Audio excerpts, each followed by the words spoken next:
Today, we're diving into the incredible story of a single organization that's tasked with one of the biggest jobs imaginable: protecting the health of an entire nation.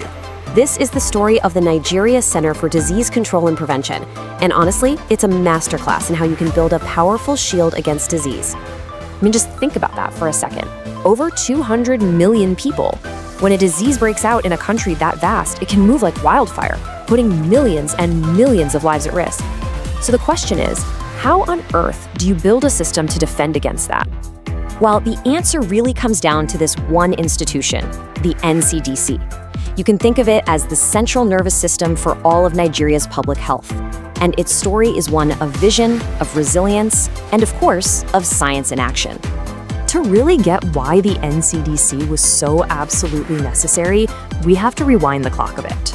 We need to go back to a time before it even existed, a time defined by one public health crisis after another. So before 2011, Nigeria was stuck in this just devastating loop of emergencies. Outbreaks of things like cholera, meningitis, and yellow fever were happening way too often. But the real problem, the critical gap, wasn't just a lack of medicine. It was a lack of coordination. There was no single national team captain to lead the fight. So out of that chaos, a really powerful idea began to form, actually as early as 2007. Health leaders knew that what Nigeria desperately needed was one dedicated, centralized agency, a national public health institute that could get ahead of these threats, to prevent them, detect them, and respond before they turned into total catastrophes. And so, that vision started to become a reality. But think about it. How do you even begin to build a national health institution? Do you just start from scratch? Well, as it turns out, there's a smarter way to do it. In 2011, the NCDC was officially born. And what's so interesting is how it was put together. It wasn't just built out of thin air. Instead, it strategically pulled in 3 existing, super important units from the Ministry of Health. This gave it a powerful foundation right from day one.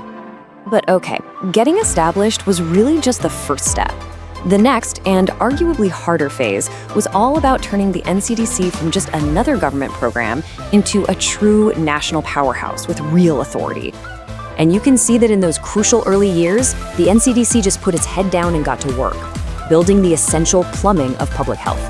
You can see the methodical progress, setting up surveillance systems across the entire country, expanding the lab networks, and seriously beefing up their ability to respond to emergencies. This was the quiet, foundational work that was about to pay off in a big way. And then we get to the moment that changed everything. In 2018, the NCDC Establishment Act was signed into law. This was a complete game changer. It instantly transformed the NCDC from being just a program into a full-blown national institution, with the legal mandate and the authority to protect the nation's health. So now the NCDC has its authority, but its true strength wasn't going to be proven on paper. It was going to be forged in the heat of real-world crises under immense pressure. And boy, was it tested, again and again. The NCDC stepped up to lead the national response to major outbreaks of really dangerous diseases like Lassa fever, cholera, yellow fever, and meningitis. It became the command center for managing these incredibly complex emergencies.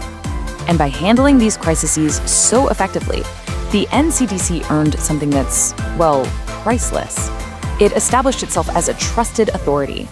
The Nigerian people and the government started to rely on its data, its guidance, and its leadership. That trust is everything. So that brings us to the NCDC of today, this sophisticated, multi-layered organization that grew from a simple idea and was hardened by crisis after crisis. Let's take a look. This gives you a little peek under the hood at its modern structure. And you can see it's not just about labs and epidemiologists. You have these technical departments working side by side with strategic units focused on things like risk communication and research. And it's all held up by strong support services. It's a truly integrated system. You could say the modern NCDC really stands on these 5 core pillars. It's a mix of a highly skilled workforce, top-notch national labs, a surveillance network that literally blankets the country, strong partnerships around the world, and deep engagement with local communities. You take away any one of these, and the whole thing gets weaker. So what does this all look like day to day? Let's do a quick run through. It all starts with D for data. Every single action the NCDC takes is backed by hard evidence to make sure they're doing the most effective thing possible. That evidence is then confirmed by L for laboratory systems.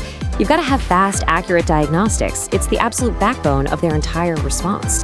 All of that then feeds into S for surveillance. This is their constant, early warning system keeping an eye out for threats among 200 million people. And what's the whole point? It all drives toward one hugely ambitious goal, Z, for a zero outbreak ambition. See, it's not just about responding to crises anymore, it's about preventing them from ever starting. You know, when you step back and look at it, the NCDC's entire journey is right here. It started as a necessary idea, which grew into a structured institution and has now become a core pillar of Nigeria's national health security. It's an amazing evolution. The story of the NCDC is such a powerful lesson in how you build resilience, and it leaves all of us with a final, really vital question. Because as the whole world faces new and, frankly, unknown health threats, how do we make sure the institutions designed to protect us are always evolving, always learning, and always ready?